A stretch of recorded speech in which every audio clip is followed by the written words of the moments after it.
अंदर जाते वक्त लीडर बोलता है कि बॉस रूम में जाना है, पर जब वो किम को अकेला चलता देखता है तो बोलता है ये डेंजरस है। किम याद करता है कि पार्क ने खुद कहा था बॉस रूम जाना है।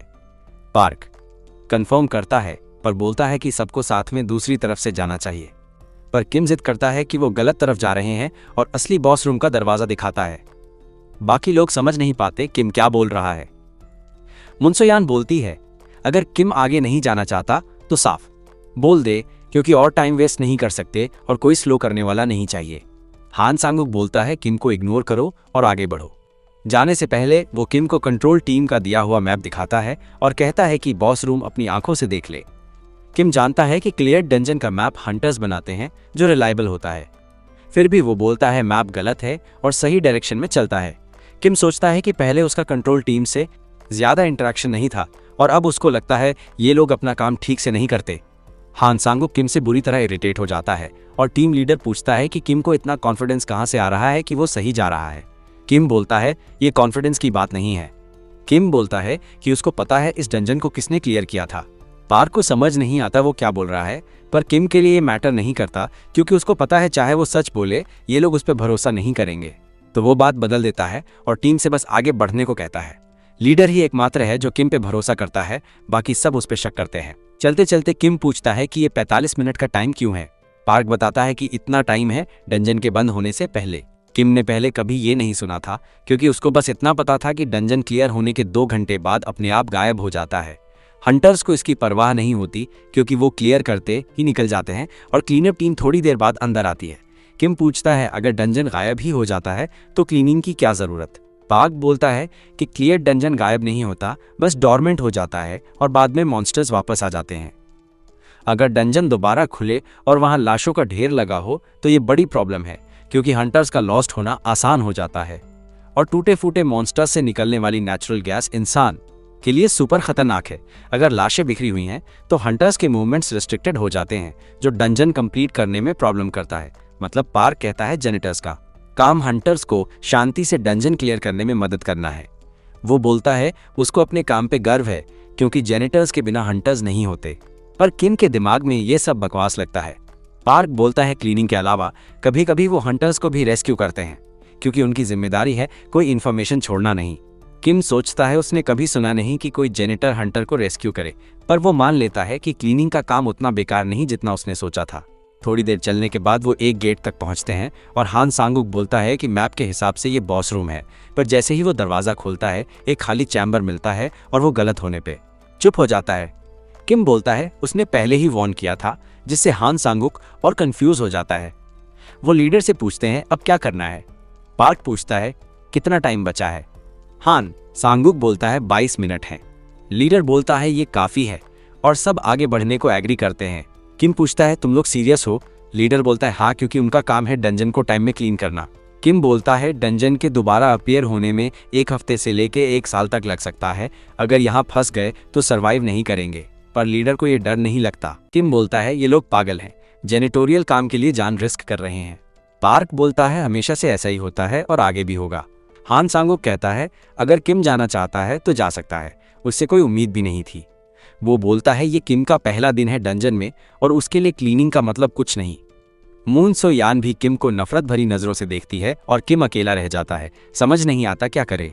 इस बीच किम सोचता है कि 15 साल हंटर रहने के बाद उसने कभी मिशन फेल नहीं किया और इसलिए वो ग्लोबल रैंकिंग्स में नंबर 1 था। तो वो बोलता है कोई उसकी डंजन करियर के बारे में बुरा नहीं बोल सकता। जेनिटस के नजरअंदाज करने से वो गुस्सा हो जाता है, इसलिए वो अपना नॉलेज दिखाने का फैसला करता है और बोलता है कि बॉस रूम के लिए एक छोटा पैसेज है। हान सांगुक बोलता है किम फिर बकवास कर रहा है, पर किम सबको चुप करने को बोलता है और कहता है बस सुनो। वो बोलता है बॉस रूम 500 मीटर दूर है, पर शॉर्टेस्ट रूट से 8 मिनट या उससे भी कम में पहुंच सकते हैं। फिर वो बाकी लोगों से कहता है या तो मेरे साथ आओ या छोड़ के जाओ। जल्दी ही किम दौड़ने लगता है और टीम उसके पीछे कॉरिडोर में चलती है और थोड़ी देर बाद वो उस जगह पहुंच जाते हैं जिसको किम ने बॉस रूम का एंट्रेंस कहा था। पूरी टीम दंग रह जाती है क्योंकि उनकी आंखों के सामने ये साफ होता है कि किम बिल्कुल सही था। रूम में सेंटीपीड की लाश पड़ी है। रूम की हालत देख के किम समझ जाता है कि ये बैटल बड़ा इंटेंस था।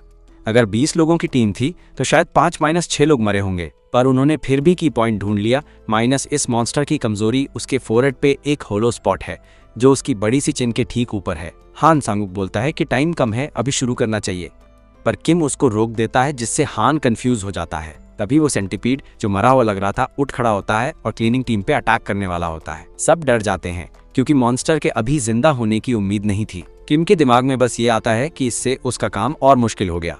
वो पहले भी ऐसे खतरों का सामना कर चुका है, पर इस बार उसके पास कोई एबिलिटीज नहीं है। पर हैरानी की बात, सेंटीपीड अटैक करने के बजाय दोबारा गिर के मर जाता है।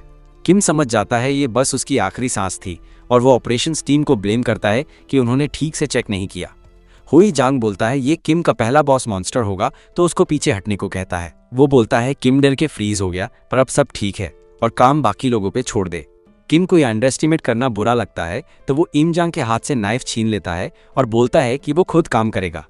किम कहता है जांग इस सेंटीपीड को डिसमेंटल नहीं कर पाएगा, अगर बिना जाने काटने की कोशिश की तो रिस्ट टूट जाएगा। वो बताता है कि नाइफ सिर्फ सेगमेंट्स 3, 6 और 12 में फिट होती है और कहीं और ट्राई करना टाइम वेस्ट है। किम नोटिस करता है कि मॉन्स्टर के नर्व्स अभी भी रिएक्ट कर रहे हैं, पर बोलता है अगर सेंटीपीड काटने के दौरान हिलता है तो इग्नोर करो।